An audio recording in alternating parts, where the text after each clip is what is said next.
الله الرحمن الرحیم.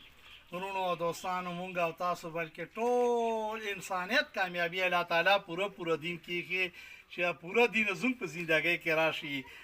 نو سه روزه ته روان یم او الله تعالی دا وکړه چې ټول کافر مسلمانان شي. څومره مسلمانان دي ټول د تبلیغ په کار کې ولګي چې جماعت لراشي او خامل والا جوړ شي چې جنت والا جوړ شي.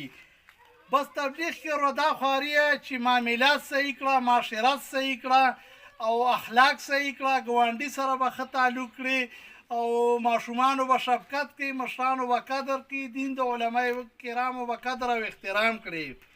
په تبلیغ کار کې چې کوم دی ټول امت غم، درد او فکر او سوچ دی چې خدای پاکه ټول د نبی علیه الصلاة والسلام امت چې کوم دی جنت والا جوړ کړي. 5 وخته په جمع باندې کې مونځ او اشراق او تهجد مونځ او بس ذکر او فکر او د